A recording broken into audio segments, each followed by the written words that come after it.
These steps are going to be one of the most important things you're ever going to do with your associate doctor, if not the most important thing that you're going to do with your associate doctor. These steps. And these are the steps that show him how you're going to help him get to what he wants in life. And that's what all of us want.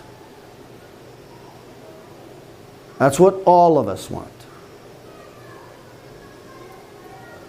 I get what I want in life by helping all of you get what you want in life.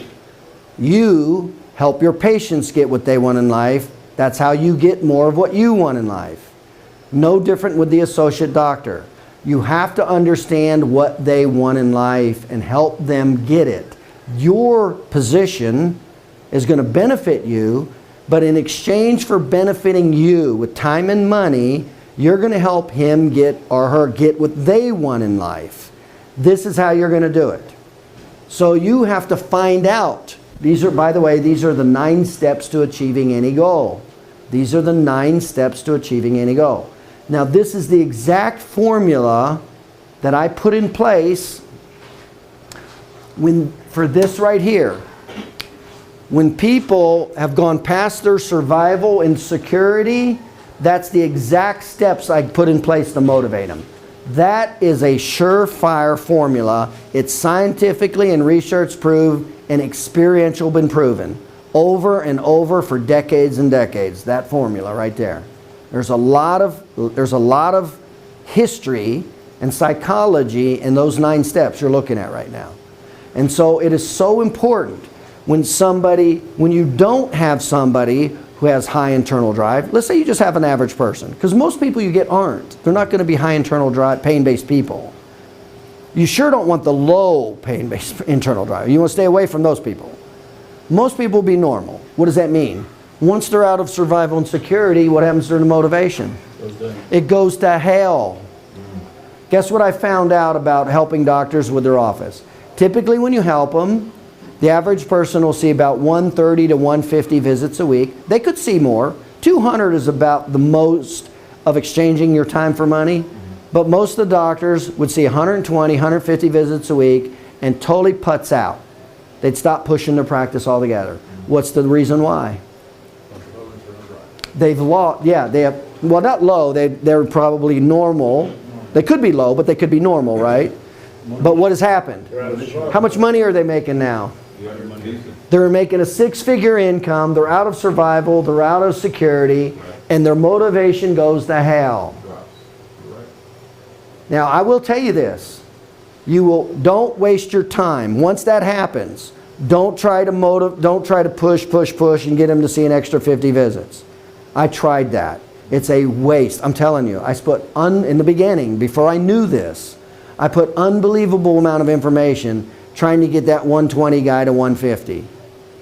It was the amount of effort it took was unbelievable.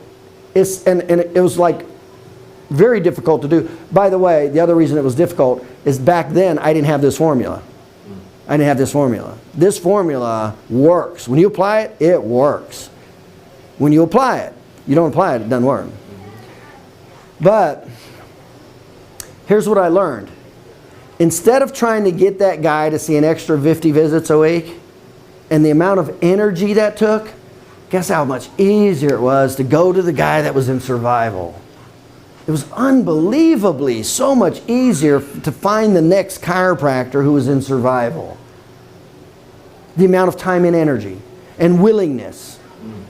It was night and day. I'm like, that's why when somebody went to where they were at, I'm like, if they didn't come to me, I let them go. Because what could I do? Nothing. Now, I could help guide you through this, right? I can walk through and guide you with this. It's a framework. By the way, this is the framework I've used for 30 years. This is the exact framework I use today. This is the framework I used to become a millionaire. I wrote it all down. Everything you're seeing right here.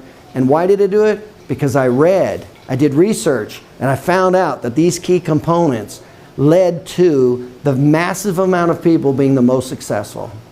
And so I thought, well, if they're doing it and it worked for them, maybe it'll work for me. And I'll be darned. It not only worked, it worked way faster. I did way more than I ever thought I would. You know, did I think I'd have 32 offices in 7 or 9 years? Never, never. Did I ever think I'd make $500,000 or $1 million a year? That was never even on my radar.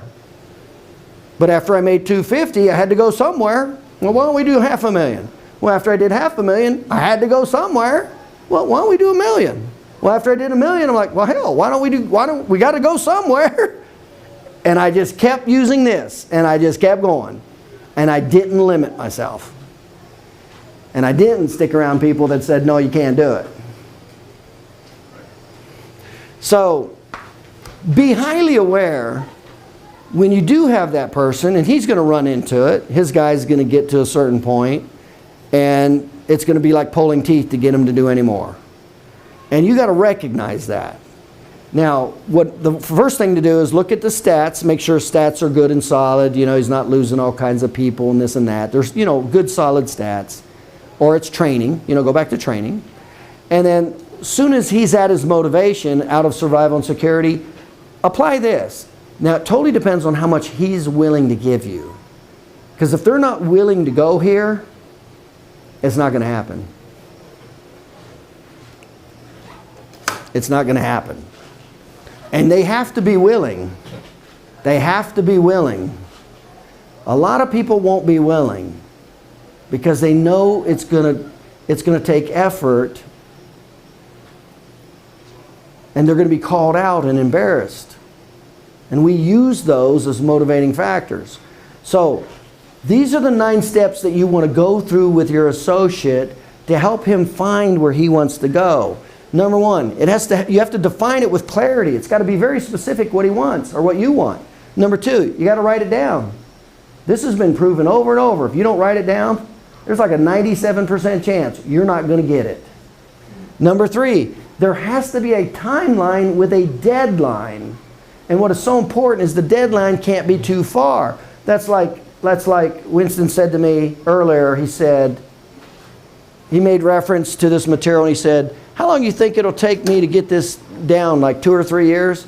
I said, if it takes you that long, I would have already fired you by then. Because as soon as he said 3 years, how easy did he make it on himself? He didn't put any pressure on himself by saying 3 years. That's BS. I'm not going to take it. I'm not going to let him lie. He can lie to himself all he wants. He's not going to do it to me. I'm like, 3 years. That's a joke. Right. That's being lazy. This stuff happens in 30, 60, 90 days, not 3 years. And by the way, guess what will happen at the end of the second year, toward the end of the second year? That's when the motivation will go up. We just wasted 2.5 years of putzing around. Is that not right? It's exactly what will happen. So you can't project out too far. You can't project out too soon. It's, you know, it's kind of a little bit of a science, you know, a little bit of an art, depending on what you're trying to project, you know. And so what it's so important is breaking it down into these steps. Most accurate picture, you have to have a visualization. There's got to be a picture. There's got to be a picture of what you want. What's the end result? I need a picture, visualization. That picture should be like on your bathroom mirror. That's where it should be. Not in a drawer. The goal to higher calling. What's the reason that you're doing it? Remember, there's 5 reasons. If it's for money, it's not going to be lasting. Money and personal gain are not lasting. It's like a feather. You'll blow in the wind. You'll quit so easy, it's pathetic if it's about money and personal gain. Unless you're in survival or security, then it has to be about money because that's what gets you out of it. But once you're out of survival and security, it can't be about money or personal gain. It's got to be about conviction or duty. So in Brian's case, where did I focus and ask him to focus to tap into his motivation? His 4 and 5, 6-year-old kids, 4 and 7? 5 and 7. That's where his motivation is. Nowhere else. And that was the focus. I said, that's where you need to focus. That's not called money or personal gain. That's called duty. That's the highest calling. It's more than you. It's outside of yourself. It's doing something for much larger than yourself. Why did I? Some of you don't know this. I just committed this next year to my foundation supporting a orphan's home, a children's home, abused and neglected children. And they raised like 80 kids. So that's who I decided my foundation was going to support this year. Okay? Why did I do that? Because of what I just told you.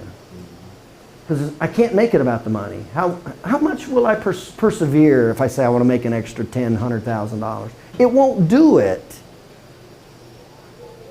But how much am I going to persevere if I don't want to let those kids down? That's not going to happen. That's not going to... You think I'm going to let a hurt kid down? Abused kid down? See how I'm not going to let that happen, but how easy I'll let myself down and off the hook for buying a new car? This is the psychology. This is, you got to tap into this. Not just for yourself, but for your associate. Micro and macro reward. There's always the end reward is the big enchilada, what they want, right? But you have to have micro. So when you're doing the steps to get them where they want, because you want to break it into steps, right? Always. There always needs to be a micro reward. Something simple. Doesn't have to be big. Going out to a nice dinner with your wife. Just, short-term vacation. Something simple. But you have to create some positive feedback along the way. You have to. It'll wear you out. You have to make it public. Acknowledge goals to loved ones. The people you respect and admire, you have to acknowledge it to you. And I've told this story before. The power of this, I started triathlons. I did my first triathlon 2 years ago. And part of my motivation was that I posted on Facebook. I said, I'm doing this triathlon. Why did I post it on there? Challenge. I used my peers as my motivation, is what I did. My family, my friends, my love. Okay, that's who's on your Facebook. People you care about. So I posted it on there, and this is a true story. And I teach swimming. And we go down there, and I'm halfway through the lake, starting off, and I'm having trouble. To be honest with you, I undertrained, plus there's a lot of turbulence because there's everybody around you. So I took on a lot of water. Everybody's kicking, you get kicked in the head. I mean, it's really, you got to do it 2 or 3 times to kind of go figure this thing out. So here I'm getting kicked in the head. It's not like swimming in a pool.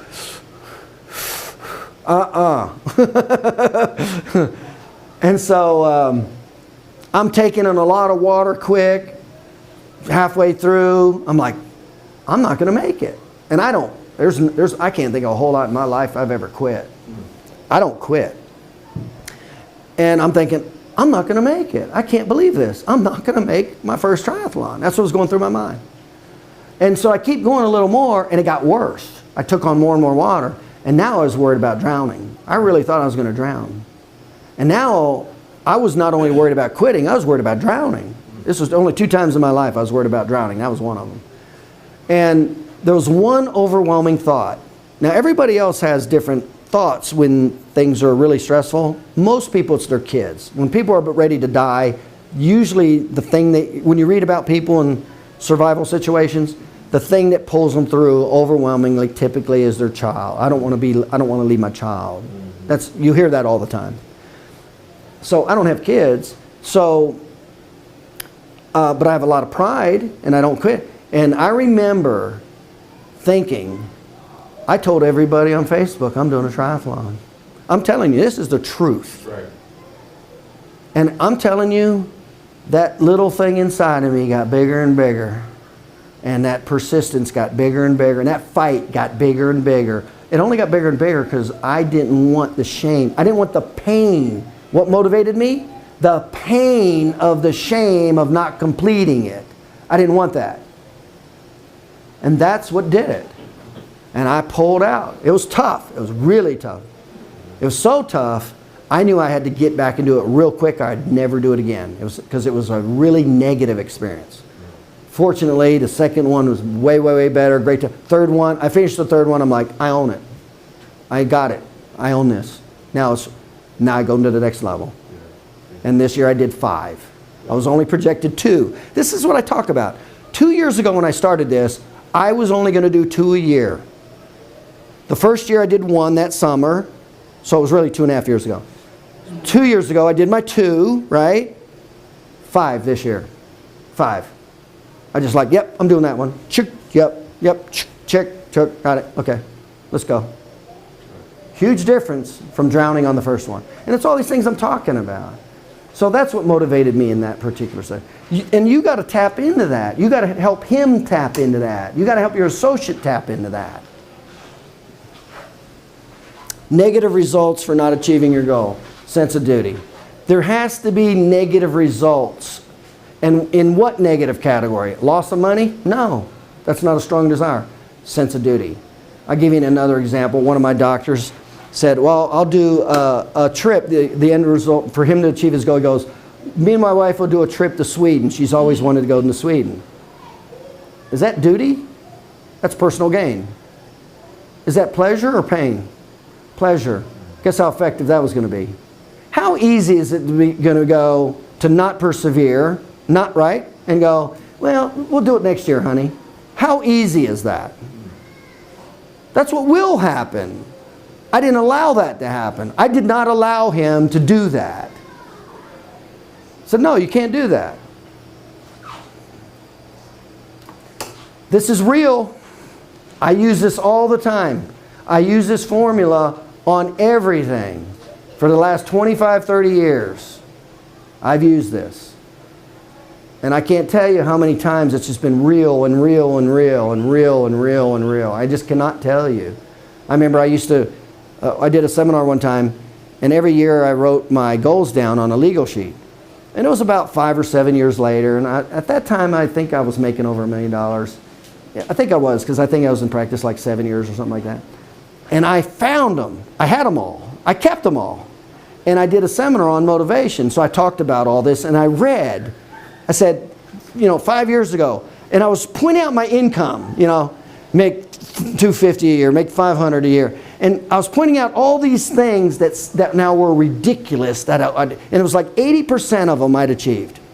Income, activities, travel, all categories. All these categories, 80% of them.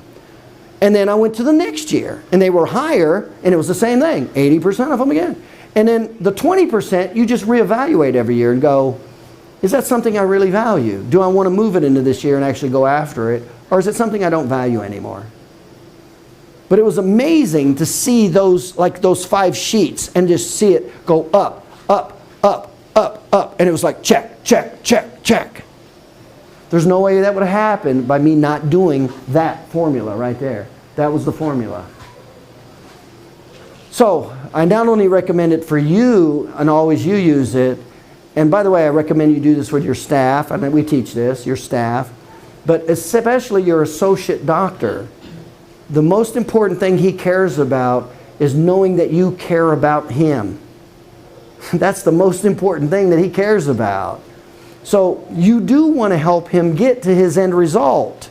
You don't want to just have him come in there and not be productive, or do what you want, and him not be satisfied. Now that includes him moving on.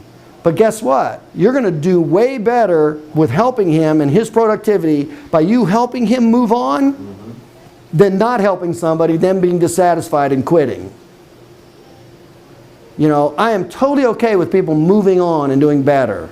Totally. I mean, that's the way it should be. If you don't move on, there's something wrong. And then I just go to the next one. And I just start at the next one. And we go again. When we're doing the associate training, and we've got the videos we're doing, you have a timeline set out, a suggested time of when they should watch, and how they have to watch, week by week, so to follow exactly. What do you think? I know you. You're damn straight I did. I'm ready. So, when I started managing this one office a couple months ago, what was the first thing I did? We did the stat analysis, right? But what was the first thing I did as a human being? That's right there. I said, what do you want? Where do you want to be next year and 2 years? I went right through this. I go, okay, let's figure out how we can make this happen with you being in this office. He'd never heard that before. Nobody was looking out for him. I was the first guy to show up that was looking out for him. Guess what he did in that practice within 3 weeks? Doubled it. Yeah. No more new patients, doubled it. What does that say about his intention? Who created the intention? I led him to his intention. I led him because I'm helping him get to where he wants to be. Oh, and by the way, we just help to be getting what we want, right? And that's what it should be, right? It should be synergistic, right? Yeah. Yeah. It's okay. Any questions about this? You can never hear this stuff enough. I've talked about this stuff for 25, 30 years. Every time I say it and talk about it, I get fired up. You can never hear it, never see it enough. And it's that impactful in your life.